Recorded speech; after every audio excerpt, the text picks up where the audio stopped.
안녕하십니까.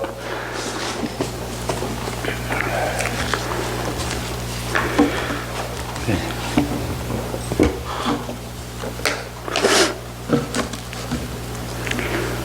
오늘도 이 저녁에 말씀의 장소로 저희들 초대해 주시고 하나님 말씀을 들을 수 있도록 인도해 주신 것을 감사를 드립니다. 특별히 저희 마음과 생각을 주님께서 주장해 주셔서 헛된 것들이 전해지지 않도록 기도를 하게 됩니다. 코로나 시대에 그런 이제 얼마 안 돼서 아모스 선지자에 대해서 이렇게 좀 보게 됐고, 지금까지 이제 그 아모스에 대해서 이렇게 좀 이렇게 눈이 이렇게 가더라고요. 그래서 아모스 아모스서를 이렇게 좀 나누고 싶은데, 그렇게 하려다 보니까 또 아모스서만 가지고 이렇게 하기가 그렇고, 그래서 소선지서를 이렇게 조금 설명을 이렇게 하고, 그리고 아모스서를 이렇게 들어가는 것으로 하겠습니다. 혹시 이렇게 한 번에 끝나지 못할지라도 주님께서 기회를 주시면 또 할 수도 있겠습니다만, 선지자라고 하면 선지자가 뭐야? 이렇게 얘기할 때 뭐 대신 말하는 사람, 대변인이라고 얘기할 수 있고요. 어떤 사람을 대신해서 권위를 가지고 얘기하는 그러한 사람을 말합니다. 성경에서는 선견자라는 표현도 하게 되고요. 그게 이제 사무엘하 24장 11절에 보면 거기 읽어보면, 다윗이 아침에 일어날 때 여호와의 말씀이 다윗의 선견자 된 선지자 갓에게 임했다, 이런 표현을 합니다. 선견자라는 표현을 하기도 하고요. 저희가 아는 것처럼 하나님의 사람이라는 표현으로 두루두루 이렇게 또 제시가 되어 있습니다. 모세도 하나님의 사람으로 선지자로 불렸고요. 하나님을 대신해서 또 이스라엘 백성들을 애굽에서 이끌어내는 막대한 일을 하게 됩니다.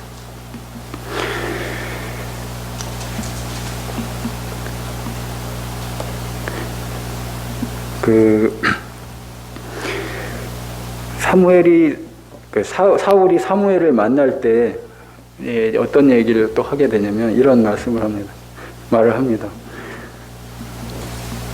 하나님의 사람이 있는데 그가 존경을 받는 사람이다, 이런 표현을 하게 됩니다. 또 엘리사와 수넴 여인의 그러한 만나는 이제 사건을 통해서도 보면 하나님의 거룩한 사람을 이렇게 나타내고 있습니다. 그가 하나님의 거룩한 사람이다. 이래서 하나님의 그 선지자라고 하면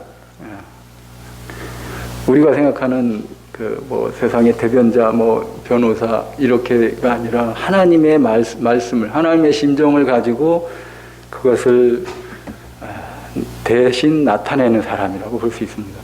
그럴 때는 반드시 대체로 어떤 일들이 벌어지냐면, 죄악을 범했을 때,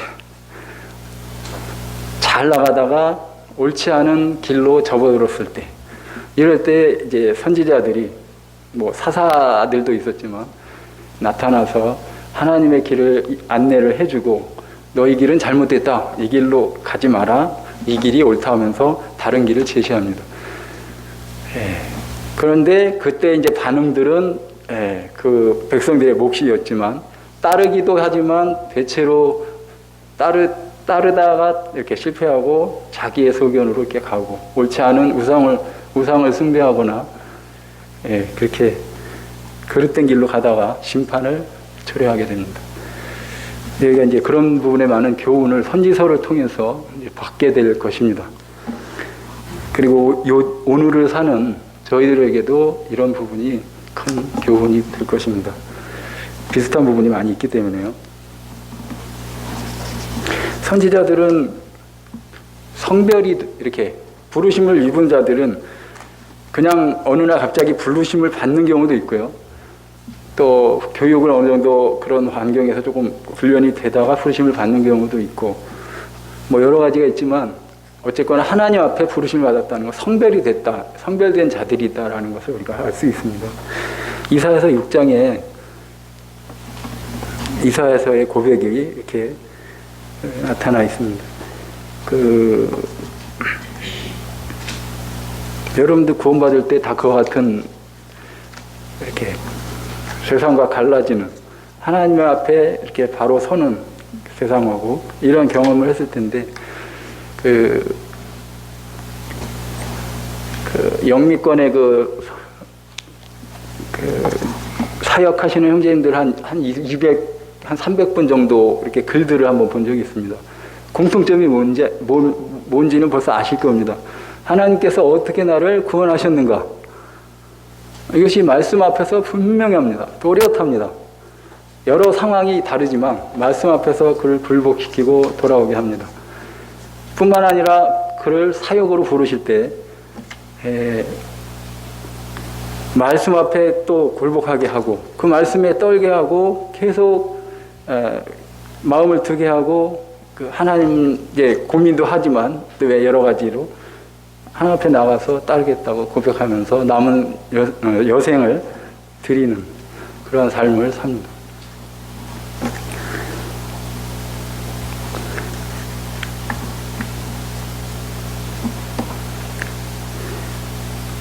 선지자들 대체로 그 특징이 같이 이렇게 백성들과 같이 선교사하고 좀 비슷한 부분도 있습니다. 선교사님들이 그 백성과 같이 더불어서 그 안에서 삽니다. 독불장군처럼 이렇게 이렇게 권위를 너무 나타내거나 내가 최고다라는 그런 교만 이런 것들은 없었습니다.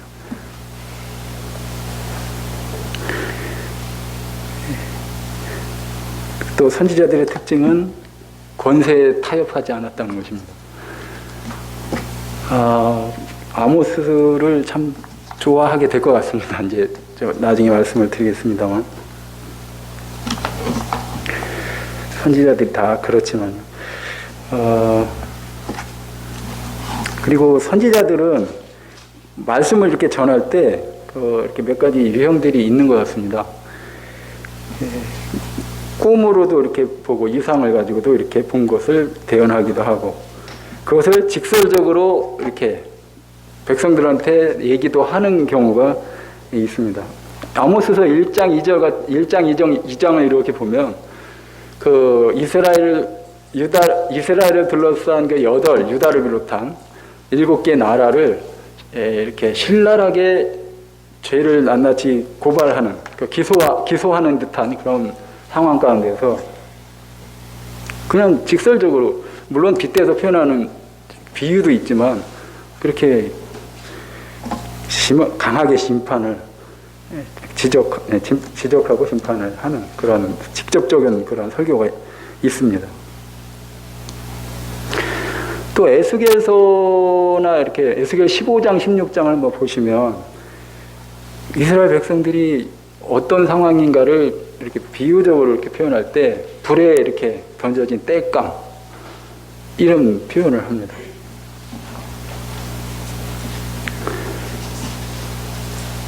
그리고 그들이 지내온 그 역사, 그 내력을 어린아이, 여자아이와 같이 이렇게 표현을 합니다. 젊은 처녀, 이와 같은 비유적으로 이렇게 표현하는 경우도 있습니다. 또 이런 경우도 있더라고요. 사울이 불순종을 많이 이제 하다가 왕위 폐위당하고 하는 이런 상황 가운데서 사무엘상 15장 27절 한번 보겠습니다.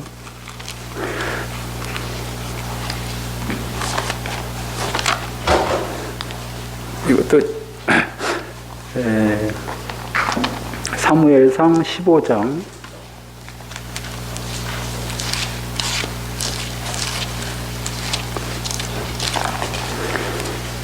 27절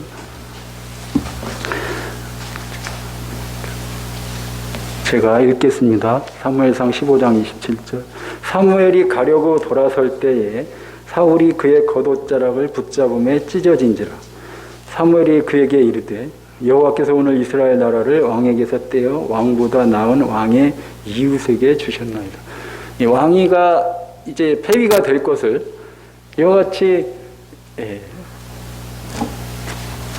옷자락을 이제 마지막 간절하게 나를 좀 어떻게 붙잡아 달라 하는 표현으로 이렇게 행동으로 했을 때 옷이 사무엘의 옷자락이 찢어지는 그런 것을 통해서 좀 극적인 장면을 또 이렇게 나타내는 부분도 있습니다. 그래서 그런 행동 이런 것을 통해서도 선지자의 하나님의 뜻이 이렇게 나타나는 경우도 있습니다. 다 아시다시피 선지자의 처음 창시자의 최초는 누굴까 이렇게 생각해 볼 때 모세가 생각이 납니다. 출애굽기 4장에 이렇게 보면 이제 네가 가서 애굽의 이스라엘 백성을 구출해라 이럴 때 내가 이제 한번 찾아보겠습니다. 출애굽기 4장 16절.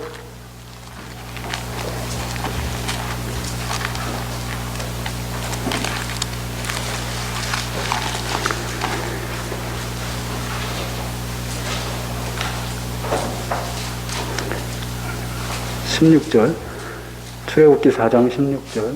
너는 그에게 말하고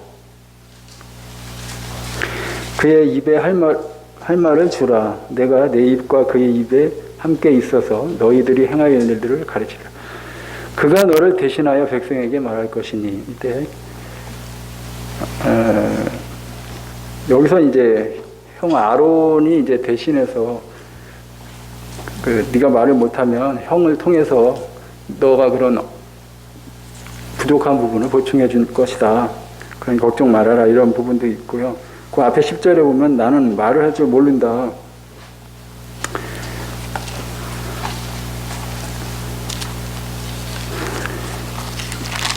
이런 두려움이 이제 있는 것들을 보니까 7장을 여기가 더 낫겠는데 7장 1절 쭉 넘기셔서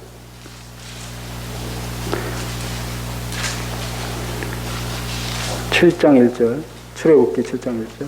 여호와께서 모세에게 이르시되 볼지어다 내가 너를 바로에게 신같이 되게 하였은즉 내 형 아론은 내 대언자가 되리니 내가 네게 명하는 바를 너는 내 형 아론에게 말하고 그는 바로에게 말하여 그에게 이스라엘 자손을 그 땅에서 내보내게 할지니라.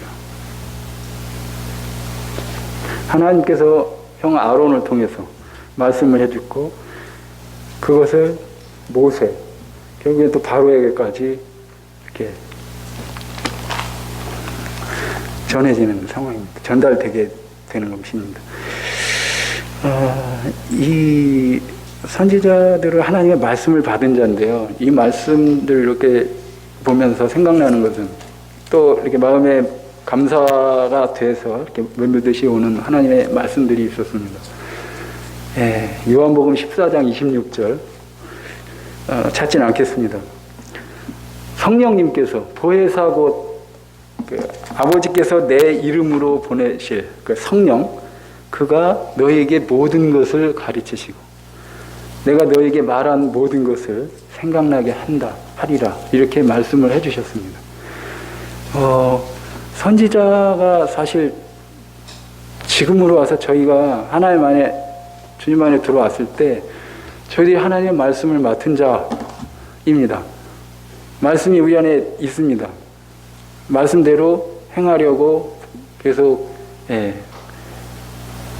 살려고 하고 있습니다. 말씀을 가지고 있기 때문에 저희들이 하나님의 말씀을 가지고 예언하죠. 아침에 들은 말씀이나 받은 큐티 이런 걸 가지고 살고 또 이웃에게 전하고 또 그가 회심해서 다시 주님 앞에 돌아와서 또 다른 사람들을 오는 순간엔 전도하고 있고 이거 얼마나 커다란 멋진 상황입니까? 그런 일들이 저희가 함께하고 있는지 모릅니다. 말씀이 저희에게 이 선지자들과 똑같이 있기 때문에 저희가 그 말씀 앞에 진중할 수밖에 없습니다. 그리고 요한일서 2장 27절에도 보면 이 주께 받은 그 기름 부음이 너에게 있기 때문에 있다 이렇게 말씀해 주시고, 너희에게 가르칠 것이 여기 보면 아무도 너희를 가르칠 필요가 없고 오직 그의 기름 부음이 모든 것을 너희에게 가르치며 또 참되고 거짓이 없다. 그래서 그것을 너희를 가르치신 그대로 주 안에 거하라, 이러한 말씀을 듣게 됩니다. 사도 베드로가 감동받으면서 쓴 말씀 중에 예언은 하나님의 감동하심으로 된 것이라고, 사사로이 이렇게 된 것이 아니라고 하면서 그가 말씀을 하고 있습니다. 중간에 선지자들이 있다면, 참 선지자가 있다면 거짓 선지자들도 똑같이 나와서 등장해서 일들을 벌입니다. 여러 행각들을 벌이면서 그럴듯하게 꾀입니다. 그렇지만 그들의 말로는 하나님께서 분명히 드러나고 망하게 하십니다. 이 선지자들은 말씀을 받았고요, 그것을 성취했고 그것을 또 확인해 가는 그런 사람들이었습니다.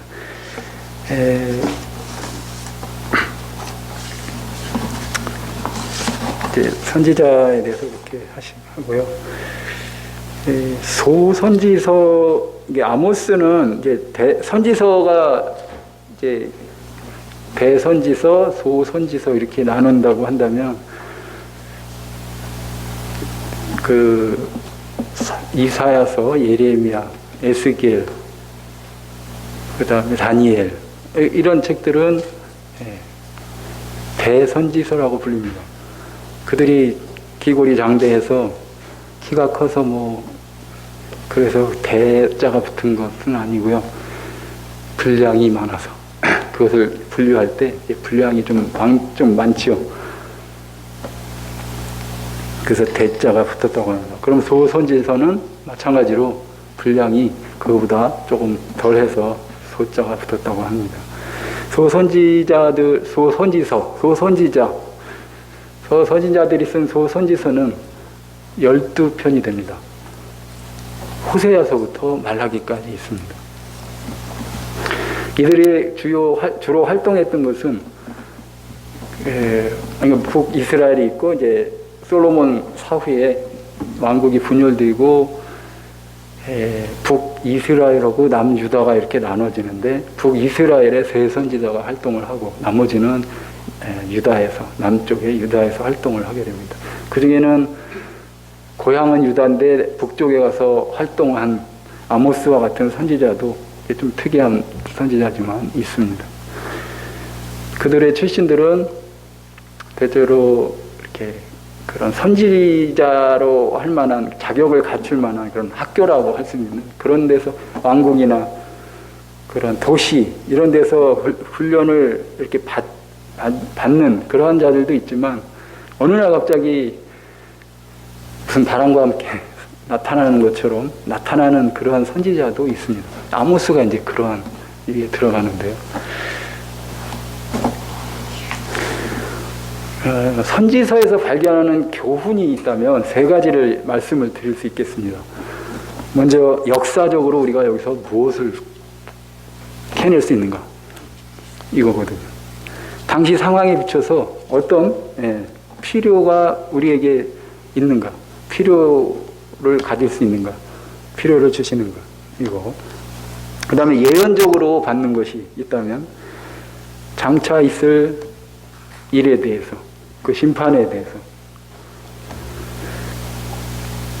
하나님은 하박국에서 2장 3절에 진노 중에라도 긍휼을, 이제 기도 중에 이제 그런 표현을 쓰지만 긍휼을 잊지 말라고 이런 표현이 있지만, 이 선지서들의 특징은 심판으로 끝나는 것이 아니라 그 중에 주님이 은혜가 꼭 끄트머리나 반전을 이렇게 하면서 주님이 은근히 드러내시고 그것들을 보여주신다는 것입니다.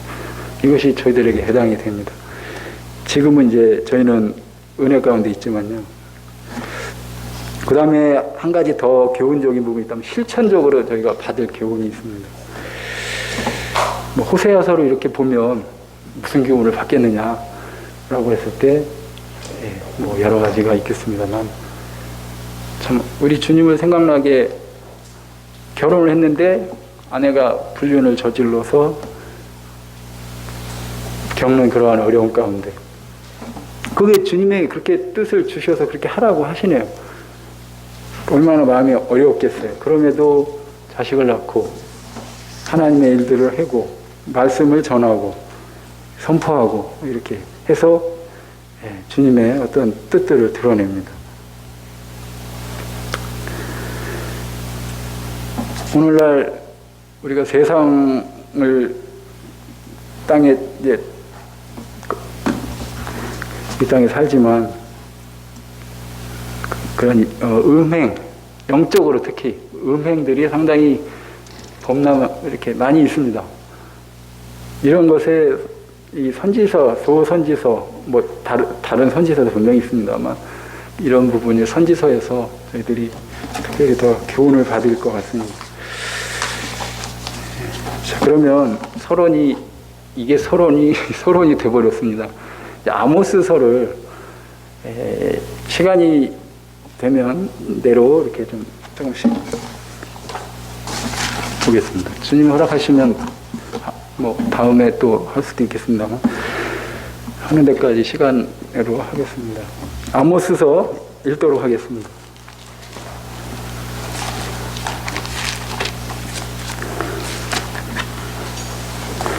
아모스서 1275페이지입니다.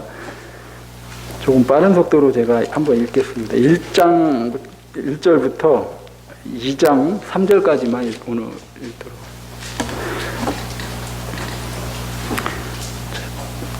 아모스 1장 1절. 유다 왕 우시아의 시대, 곧 이스라엘 왕 요아스의 아들 여로보암의 시대, 지진 전 2년에 드고와 목자 중 아모스가 이스라엘에 대하여 이상으로 받은 말씀이라. 그가 이르되 여호와께서 시온에서부터 부르짖으시며 예루살렘에서부터 소리를 내시리니 목자의 초장이 마르고 갈멜산 꼭대기가 마르리로다.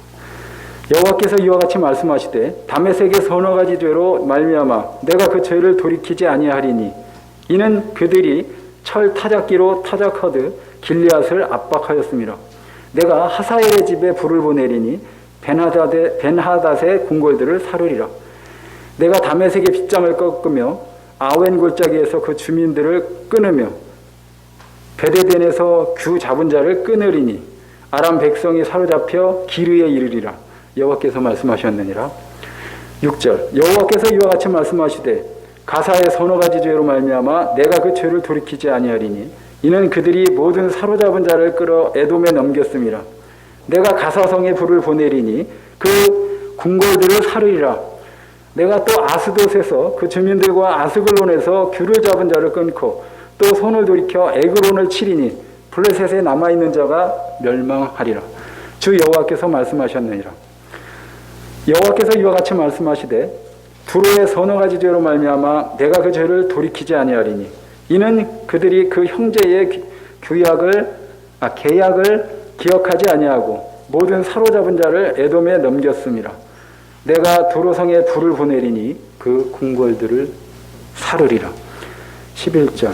여호와께서 이와 같이 말씀하시되 에돔의 서너 가지 죄로 말미암아 내가 그 죄를 돌이키지 아니하리니 이는 그가 칼로 그의 형제를 쫓아가며 긍휼을 버리며 항상 맹렬히 화를 내며 분을 끝없이 품었음이라. 내가 대만에 불을 보내리니 보스라의 궁궐들을 사르리라. 여호와께서 이와 같이 말씀하시되 암몬 자손의 서너 가지 죄로 말미암아 내가 그 죄를 돌이키지 아니하리니 이는 그들이 자기 지경을 넓히고자 하여 길앗의 아이벤 여인의 배를 갈랐음이니라. 내가 라빠성에 불을 놓아 그 궁궐들을 사르되 전쟁의 날에 외침과 회오리 바람의 날에 폭풍으로 할 것이며 그들의 왕은 그 지도자들과 함께 사로잡혀 가리라. 여호와께서 말씀하셨느니라. 2장.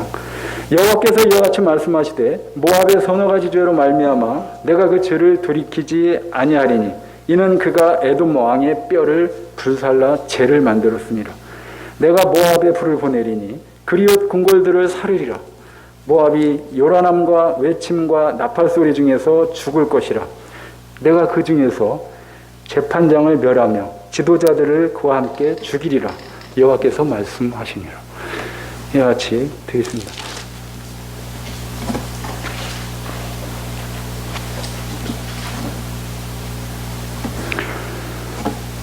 어렸을 때 정말 죽기보다 싫었던 일 중에 하나가 집에 있을 때, 어릴 때 옆집에 가서 저 농기구 좀 빌려와라.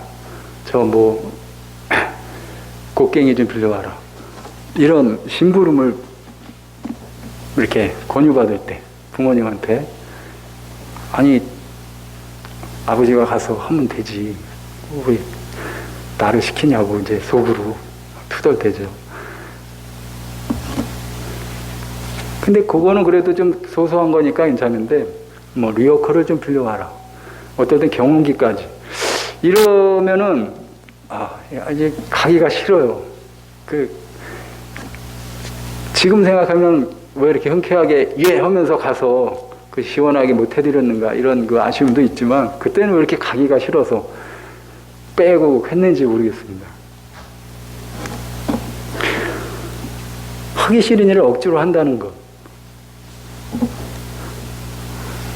재미있지 않습니다. 예언자라고 했을 때 선지자 중에서는 나는 이제 딱 어느 날 결심하게 하면서 나는 선지자가 될 거야. 맨날 내가 전 20살 정도 되면 뭐 약관이라고 하니까 그때 좀 뜻을 세워가지고 이제 뭐 좀 해야겠다 하면서 다짐을 하고 그 뭐 시험을 준비하려고 하고 이렇게 하는 것처럼 선지자를 준비하는 선지자는 아무도 없습니다. 하나님의 말씀에 사로잡혀 하라고 하시니까 어떻게 보면 내몰리게 되는 상황으로 가게 되는 것 같습니다. 아모스가 그랬던 것 같습니다. 이분이 어디에 많이 등장했던 사람이 아니고 어느 날 갑자기 나타난 그리고도 출신이 그렇게 뭐 또 유능하지도 않고 저희 중에 문벌 좋은 자가 없다고 고린도서에서 말씀을 해주셨지만 아모스도 그와 같이 그냥 드고아의 그 예루살렘에서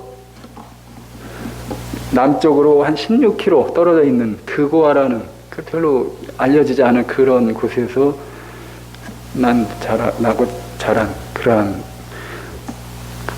목자였습니다. 목자라고 하면은 양들을 풀을 뜯기우는 그러한 직업을 가진 사람입니다. 근데 이 목자라고 했을 때 여기서 나온 이 목자는 뜻이 조금 다른 목자로 이렇게 새겨지기도 합니다. 뭐냐면 목자는 한 곳에 있는 목자가 있고 이동하면서 이렇게 좀 풀밭 목초지를 찾아서 이렇게 이동하면서 먹이는 그러한 목자가 있는데 여기서 목자는 부자에 이렇게 조금 약간씩 이동하면서 하는 그런 목자라는 그 뜻도 있고, 그런 이제 뉘앙스가 있고, 또 한 가지는 이렇게 물질적으로 아주 가난한 찌든 그런 사람은 아니었다고 하는 그 예로 이 목자라는 단어를 이렇게 들면서 구약에 2번 나오는 이 목자가 열왕기하 3장 4절에 이렇게 어느 모압 왕에 대해서 나올 때 꼭 한번 찾아보겠습니다. 열왕기하 3장 4절.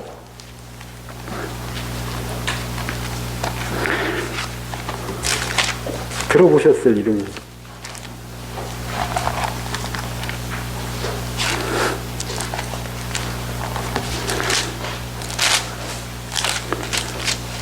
열왕기하 3장 4절 제가 읽겠습니다. 모압 왕 메사는 양을 치는 자라. 새끼 양 10만 마리의 털과 숫양 10만 마리의 털을 이스라엘 왕에게 조공으로 바친 거죠.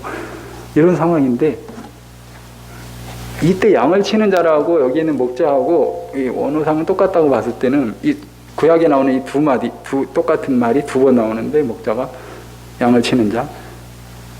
그랬을 때는 조금 이제 일각에서는 이제 좀 아주 가난한 그런 상황은 아니었나 보다 이렇게 얘기도 합니다. 어쨌거나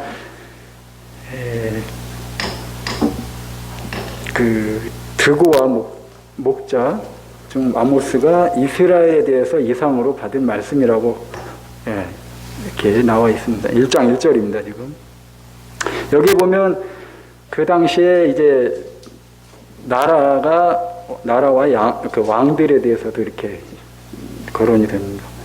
유다에는 우시야 왕이 있었고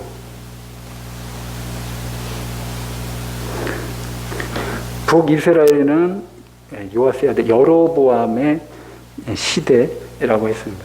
여로보암인데 여로보암이 최초의 그 여로보암이 아니고 그 이후에 등장하는 이색격인 그런 여로보암을 말한다고 합니다.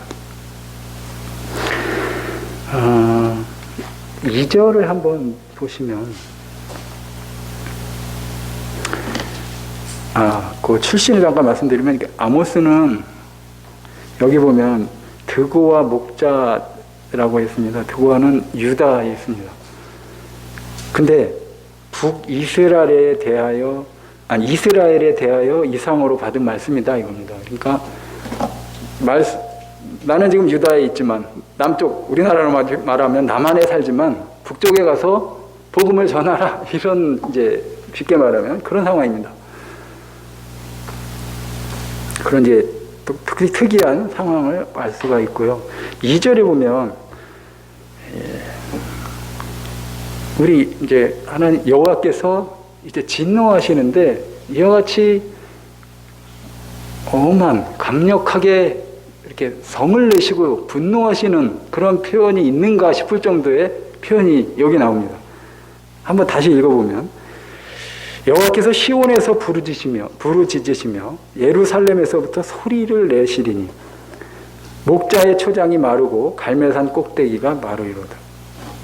이거 그냥 이렇게 글로 보면은 뭐 이게 분노가 그다시 격이 어딘지 조금 덜 하실지도 모르겠습니다만 이 자연을 통해서 우리 주님의 말씀은 많은 물소리와 같다고도 하지만 그 자연을 좌지우지하시는 주권을 가지고 계신 그분께서 이와 같이 초장이 다 말라버리고 그 갈멜산이 조금 위에 왼쪽에 이렇게 그 갈릴리 바다 왼쪽 저 서쪽이죠. 서쪽 부근으로 있습니다. 그 갈멜산이 꼭대기가 다 말라버립니다. 갈멜산이 꼭 말라버린다고 하면 거기서 어떤 물의 수원처럼 이렇게 계속 흘러내리는 부분인데 뭐 아래에서는 볼 것도 없습니다.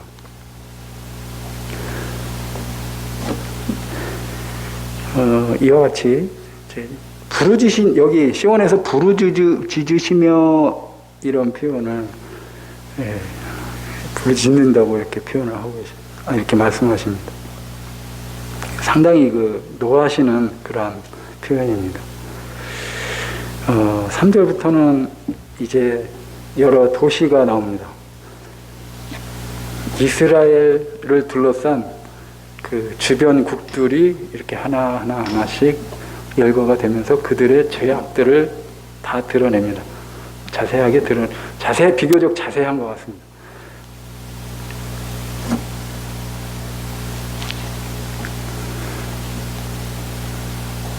여기 보면 처음에 누가 나오죠? 어느 나라가? 3절에 심판하시는 나라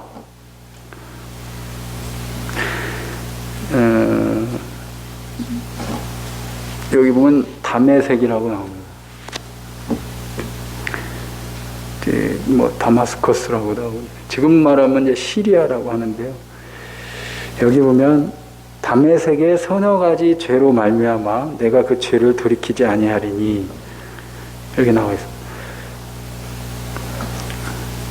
담에색이 그럼 담에색은 서너 가지 죄를 졌구나 이렇게 생각을 하고 할지 모르겠습니다만 이거는 세 가지 네 가지라는 뜻이 보다는 점점점 죄가 이렇게 확산되고 나아가는 그냥 더 진짜 이렇게 더 강해지고 하는 그런 것을 이제 드러낸다고 합니다. 또 어떤 사람은 이걸 가지고요 이런 표현까지 합니다. 어느 그 유명한 분인데 갈 때까지 간 그런 쉽게 말하면 갈 때까지 간 모습이다. 이 담메색이 이런 죄로 말미암아 심판을 지금 받는다고 얘기합니다. 그들이 무슨 짓을 했길래 이와 같은 심판을 초래했을까요? 그걸 보면 이는 그들이 철 타작기로 타작하듯 길르앗을 압박했다고 얘기합니다.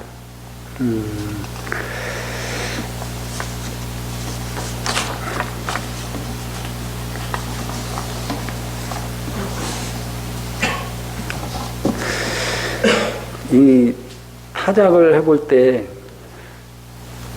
언제 한번 어느 형제님께서 타작 얘기 하신 것 같은데 곡식을 알곡과 가라지를 이렇게 나눠주죠. 그때 철 타작기 같은 경우는 이렇게 곡식이 그 안에 들어가면 뭐 남겨놓지 않고 다 그냥 이렇게 분해해 놓습니다. 봐주는 게 없습니다. 근데 그거 뭐 봐주면서 그걸 타작하고 그러지 않죠. 그냥 있는 힘껏 밟고 으스러져야만 그것이 되는 것입니다. 근데 이게 비유적인 표현이라고도 합니다.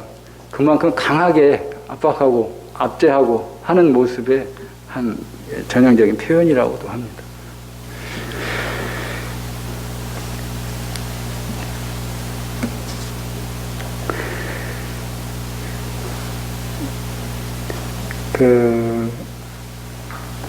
여기 보면 길르앗을 압박했다 그러는데 길르앗은 처음 들어보는 지명이 아니고 여기는 이제 화산 지역이라고 합니다. 그래서 현무암이 이렇게 있고요. 그러면서 이제 목축업이 이렇게 융성하고 그래서 초지가 있고 그렇습니다. 거기 보면 이제 바산이라는 우리가 바산의 소, 힘센 소, 암소 이런 표현을 이제 하게 되는데 거기서 이게 난다고 합니다. 그래서 엄청 이렇게 육질이 좋고 또 무겁고 이렇게 장대한 그런 소라고 합니다. 근데 다만 이제 농사 지을 토양은 좋지가 않아가지고 않고 이제 흘러내리는 물은 이렇게 많은 그런 곳이라고 합니다. 거기에 또 유향이 풍부해가지고 길르앗의 그 유향이라는 그런 표현을 저희가 듣게 됩니다.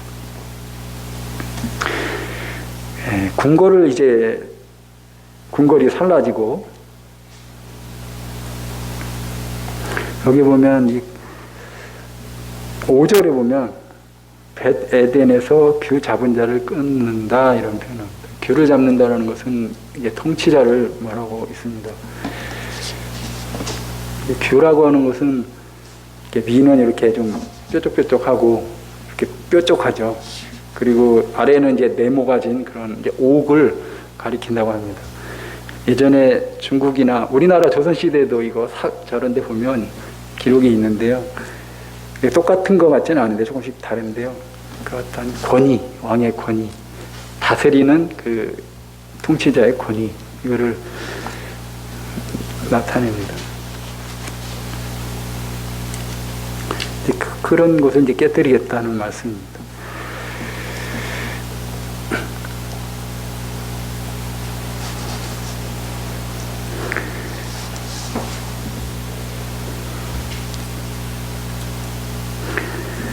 그 다음에 6절에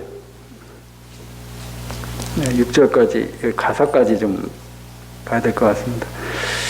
6절에 보면 여호와께서 이와 같이 말씀하시되 가사의 서너 가지 죄로 말미암아 내가 죄를 돌이키지 않는다. 가사에도 이렇게 죄가 또 많았나 봅니다.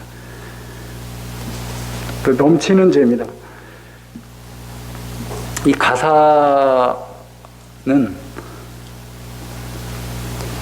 이 해안가 쪽이고요. 거기가 팔레스타인이죠. 팔레스타인이라고 이제 지역 접경으로 하면서 계속 이렇게 아래 해안을 내려갈 때 그 밑에 제일 남쪽 그쪽에 이제 해안가가 됩니다. 팔레스티나 그래서 블레셋 이렇게까지도 이렇게 블레셋이 거기서 유래되는데 그런 지역입니다. 거기가 지금 가사의 서너 가지 죄로 말미암아 이렇게 나오는데 이들이 무슨 짓을 했냐면 모든 보시면 6절에 모든 사로잡은 자를 끌어 에돔에 넘겼다. 그러니까 자기들이 힘이 세니까 이렇게 압제해가지고 자기의 포로를 삼고 그들을 거기서 이제 끝나는 게 아니라 그들을 다른 데다 또 이렇게 파는 이게 사람의 생명을 아주 가볍게 여기고 이런 일들을 합니다. 그러니까 전쟁의 포로들 같은 사람들 제 종으로 에돔에 이제 팔아 넘기는 이런 일을 합니다. 그리고 또 이제 또는 이제 강제로 이렇게 추방시키기도 하고 모든 사람을 하나님의 형상으로 만들었다고 나와 있는데 그 하나님의 형상인 자들을 이와 같이 물건 취급하는 이러한 행위를 하는 겁니다. 돈벌이 수단으로 이렇게 씁니다.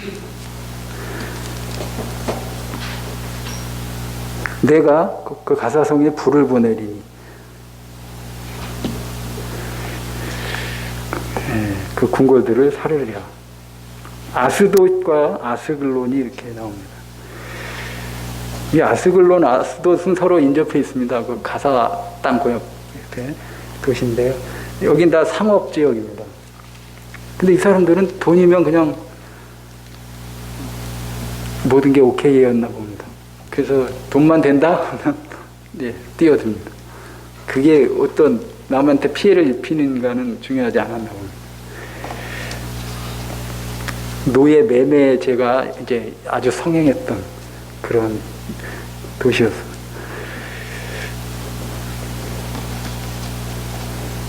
그리고 이제 시국이 어수선하니까 이제 주변에서 그 분쟁들을 피해서 이 땅에 오면 아스글론 이런 데 오면 그들을 또 포로 삼아가지고 또 팔아먹고 이런 일들을 하는.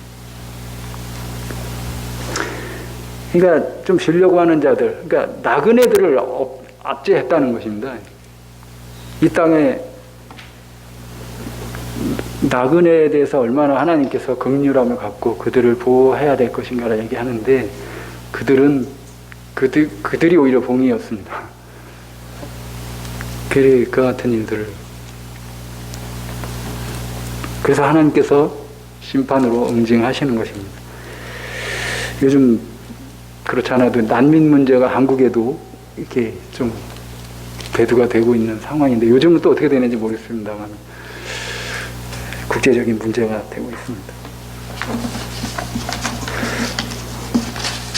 시간이 이제 다 돼서 오늘은 여기까지 줄여야 될 것 같은데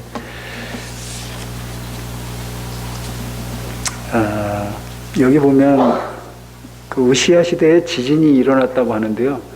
이 지진은 그 요세푸스라는 사람이 쓴 그 책을 이렇게 보면 이 지진에 대해서 딱 한마디로 나와 있는 게 얼마나 심했는지 그 땅이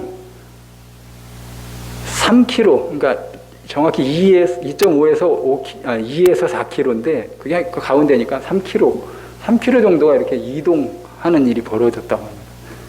지진이 얼마나 셌는지를 알 수 있는데 그건 여기서 예언을 벌써 하고 있습니다.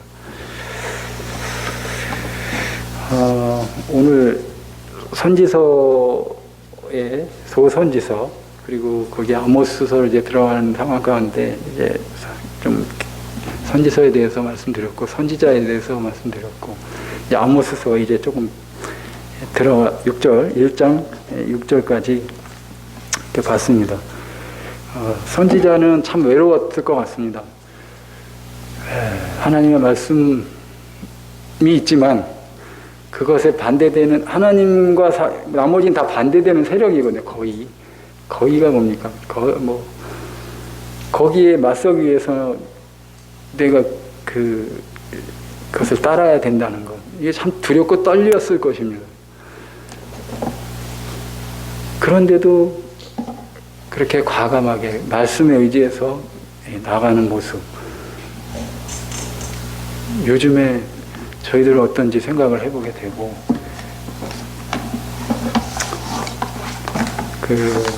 또 이런 이제 생각을 하면서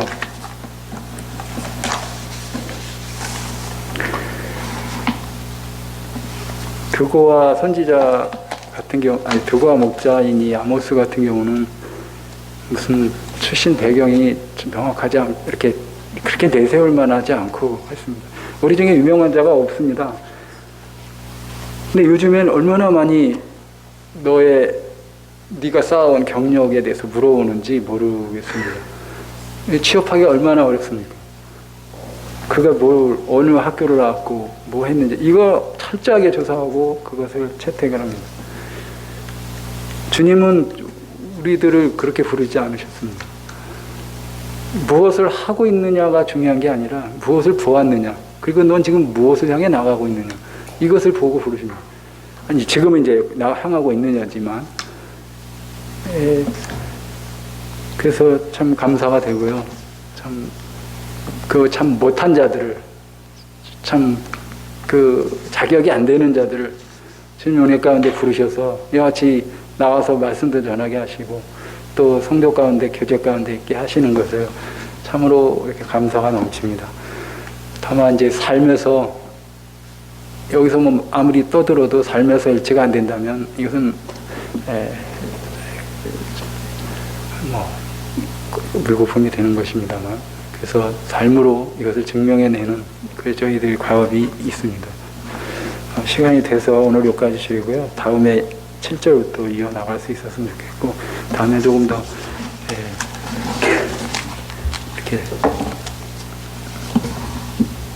이 아모스에 대해서 집중해서 이렇게 말씀을 드렸으면 좋겠습니다. 이상으로 마치겠습니다.